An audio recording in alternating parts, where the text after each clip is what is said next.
বন্ধুরা, কেমন আছো তোমরা? তোমাদের জন্য নিয়ে এসেছি আজকের একটি নতুন ছড়া।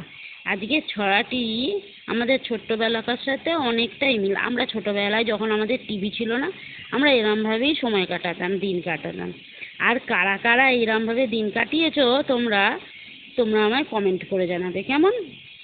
তো দিন গিয়েছে রাত গিয়েছে ছড়াটির নাম। ছড়াটা শুরু করি, তোমরা শোনো এবং বলবে কাদের সঙ্গে এই ছড়াটা মিলে যাচ্ছে। উঠোন জুড়ে পা পোড়া রোদ, মধ্য দুপুর খাঁ খাঁ, রান্নাঘরের দাওয়ায় থাকতো আমের আচার রাখা।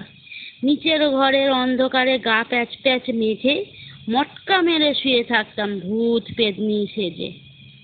সিলিং ফ্যান আর কোথায় তখন, জানতামও কি ছাই। আমি ছাড়তাম ভূতের রাজা, পেতনি হতো ভাই। ভর দুপুরে আচমকা কোনো গাছের মাথা থেকে কেঁদে উঠতো শকুন, কিংবা কোকিল উঠতো ডেকে। বাতাস বেয়ে ভেসে আসতো আইসক্রিম হাঁক। মনের ইচ্ছে মনেই থাকতো এমনই ব্যাটলা। আমরা দু ভাই তখন ছিলাম কল্পলোকের যাত্রী। পা পোড়া রোদ হলুদ হয়ে নামতো যখন রাত্রি।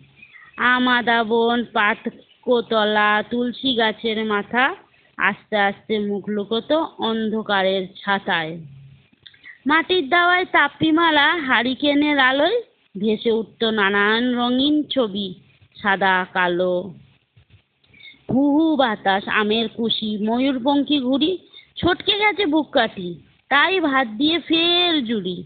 পেয়ারা কাঠের গুলতিগুলি, শিক চাকা আর লাটাই, বুঝতো না কেউ, বুঝতো কি ছাই, বুঝতো শুধু মাটাই। দিন গিয়েছে রাত গিয়েছে, দিন এসেছে টিভির, ছেলেবেলার হারানো দিন এখন সুস্মৃতির ঢিবি। কোথায় গেল আইসক্রিম, গা ছমছম দুপুর, সিলিং ফ্যান আর খাতা।